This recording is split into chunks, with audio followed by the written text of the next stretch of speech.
உலக அளவில் நிறைய நாடுகள் ஃப்ரீ ட்ரேட் அக்ரிமெண்ட்டை வந்து சைன் பண்ணுறாங்க.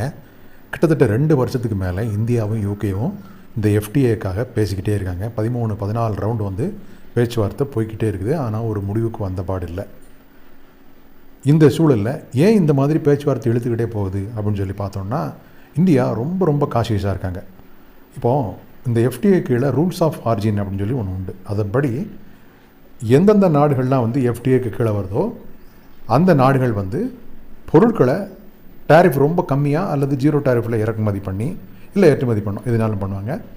ஸோ அந்த மாதிரி பண்ணி ஒரு சின்ன வேல்யூ அடிஷன், ஒரு மினிமல், அதாவது இன்னும் கலோக்கியலாக சொல்லணும் அப்படின்னா சும்மா ஒரு மண்டையில் கொண்ட வைக்கிற மாதிரி, ஒரு பாட்டிலுக்கு மூடி போடுற மாதிரி, இந்த மாதிரி சின்ன வேல்யூ அடிஷன் பண்ணாலே அந்த பொருள் என்ன ஆகும், அந்த நாட்டோட ஆரிஜினாக மாறிடும். ஸோ அப்படி ஆரிஜினாக மாறும்போது வேறு நாட்டுக்கு, வேறு எஃப்டிஏ சைன் பண்ண நாட்டுக்கு அந்த பொருள் ஏற்றுமதி ஆகும்போது அது மேட் இன் சோ கண்ட்ரி அப்படின்னு சொல்லி ஆயிரும். இது இன்னும் உங்களுக்கு விளக்கமாக சொல்லணும் அப்படின்னா, இப்போ இந்தியாவும் யூகேவும் வந்து ட்ரேட் அக்ரிமெண்ட் சைன் பண்ணிட்டாங்கன்னு வைங்க. நம்ம அங்கேருந்து சில பொருட்களை வந்து இங்கே டியூட்டி ஃப்ரீயில் இம்போர்ட் பண்ணுவோம். இங்கேருந்து சில பொருட்களை ஏற்றுமதி பண்ணும்போது அவங்களும் டியூட்டி ஃப்ரீயில் இம்போர்ட் பண்ணுவாங்க அப்படிங்கிறது ஒரு டேர்ம். ஸோ இதே சமயத்தில் யூகேவும் சைனாவும் வந்து எஃப்டிஏ சைன் பண்ணியிருக்காங்கன்னு வைங்க. ஸோ சைனாலேருந்து என்ன பண்ணுறாங்க, ஒரு பாட்டிலை வந்து இறக்குமதி பண்ணுறாங்க. யூகேயில் அந்த பாட்டிலுக்கு ஒரு மூடி மட்டும் போடுறாங்க. அப்போ என்ன ஆகும், அந்த பாட்டில் மேட் இன் யூகே அப்படின்னு சொல்லி ஆயிரும். ஸோ நாம் ஏற்கனவே ட்ரேட் அக்ரிமெண்ட் சைன் பண்ணியிருக்கிறதுனால அந்த பொருள் என்ன ஆகும், இந்தியாவுக்கு வந்து இறங்கும். ஸோ அதுக்கும் டியூட்டி கிடையாது. அதனால் என்ன ஆகும்னா, சைனா பொருட்கள், சைனாங்கிறது ஒரு உதாரணத்துக்கு சொல்கிறேன்.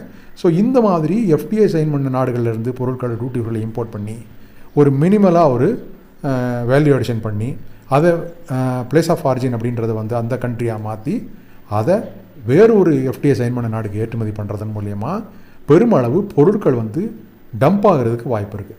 ஸோ இதைத்தான் ரொம்ப தீவிரமாக இந்தியா வந்து பல வகையில் யோசித்து இந்த எஃப்டிஏ சைன் பண்ணுறதுக்காக பல சுற்று பேச்சுவார்த்தை நடத்திக்கிட்டே இருக்காங்க. ஏன்னா நேரடியாக வர முடியாது, மறைமுகமாக சைனா பொருட்கள்லாம் வந்து இந்தியாவுக்கு டம்ப் ஆகிடுச்சுன்னு வைங்க. ஏற்கனவே நம்ம சைனாவிலேருந்தும் கொரியாவிலேருந்தும் நிறைய பொருட்கள் இறக்குமதி பண்ணுறதுக்கு ஆன்டி டம்பிங் டியூட்டி போட்டிருக்கோம். ஆனால் அதே பொருள் ஒரு சின்ன வேல்யூ அடிஷனோட யூகேலேருந்து உள்ளே வந்துருச்சு அப்படின்னா, இப்போ ஏற்கனவே நமக்கு யுனைடெட் அரப் எமிரேட்ஸோட ஒரு எஃப்டிஏ சைன் பண்ணதில் சில்வருக்கு டியூட்டியை குறைச்சி நாம் பெருமளவு மாட்டிக்கிட்டு இருக்கோம். இப்போ நிறைய பேர் வந்து யுஏஇலேருந்து சில்வரை இம்போர்ட் பண்ண ஆரம்பிச்சிருக்காங்க. நாம் எஃப்டிஏ சைன் பண்ணுறதுக்கு முன்னாடி இந்த மாதிரி பெரிய அளவில் சில்வர் கோல்டு வந்து யுஏஇ வந்து எக்ஸ்போர்ட் பண்ணவே இல்லை. ஆனால் இப்போ டியூட்டி ரொம்ப குறைவு அப்படின்றதுனால அங்கேருந்து அதிகமாக இம்போர்ட் ஆகுது. இந்த டியூட்டி ஒரு சில வருஷங்களில் 0க்கு கொண்டு வரணும் அப்படின்னு அந்த அக்ரிமெண்ட்டில் இருக்குது. ஸோ அதை எப்படி இப்போ மேனேஜ் பண்ணுறதுன்னு தெரியாமல் இந்தியா முடிச்சிட்ருக்குது. ஸோ இதே மாதிரி ஒரு சூழல் யூகேலையும் வந்துடக்கூடாது நாளைக்கு அப்படின்றதுக்காகத்தான் இந்த எஃப்டிஏ பேச்சுவார்த்தை வந்து இவ்வளவு தூரம் இழுத்துகிட்டே போகுது. ஆனால் மிக விரைவில் இது வந்து இந்த பேச்சுவார்த்தை முடிஞ்சிடும். அதே மாதிரி 2025 இதுக்கான அந்த எஃப்டிஏ வந்து நடைமுறைக்கு வரும்னு சொல்லி தெரியுது.